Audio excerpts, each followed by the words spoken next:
দুজনেই খুব দক্ষ অভিনেতা।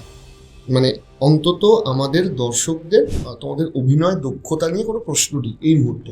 সাউথের যে ল্যাঙ্গুয়েজ সেগুলো একটু রিজনাল, তাহলে তাদের ছবিগুলো প্যান ইন্ডিয়া চলতে পারছে, আমরা কোথায় ল্যাক করে যাচ্ছি যে আমাদের ছবিগুলো প্যান ইন্ডিয়া চলতে পারছে না? খুবই সত্যি কথা তুমি যেটা বলেছো, তবে সাউথের ফিল্ম ইন্ডাস্ট্রি আজকে যে জায়গায় এসেছে এটা কিন্তু ওভারনাইট হয়নি। সবার জানা একটা সত্যি যে ওখানে ফিল্ম যেভাবে মানুষের ডেলি লাইফের অংশ, সেটা কিন্তু আমাদের এখানে না।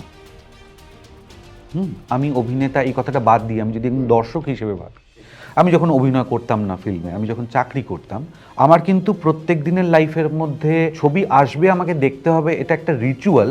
এটা কিন্তু আমাদের এখানে নেই, যে কারণে ধরো বিভিন্ন প্রশ্ন যেগুলো ওঠে যে আমাদের এখানে সিঙ্গেল স্ক্রিনগুলো কেন বন্ধ হয়ে গেল, হ্যাঁ, কেন গ্রাম আর মফস্বলে এখন আর অত সিনেমা হল নেই। এইগুলোর উত্তর কিন্তু ওখানেও আছে, মানে ওর মধ্যে লুকিয়ে আছে যে ওখানে কিন্তু ফিল্ম একটা রিলিজ করলে আমি দেখব। দর্শক এবং ফিল্মের মধ্যে সম্পর্কটা ওটা কিন্তু অনেক বেশি গভীর। হ্যাঁ, এবং ওইটা থাকতে ওই যে সাস্টেনেবিলিটিটা যেটা তৈরি হয়েছে, মানে দুজনের পার্টিসিপেশন, মানে ফিল্ম যারা বানাচ্ছে এবং ফিল্ম যারা দেখছে তাদের একসাথে যে পার্টিসিপেশন, সেইটা কিন্তু অনেক জায়গার থেকে সাউথ ইন্ডিয়াতে বেশি।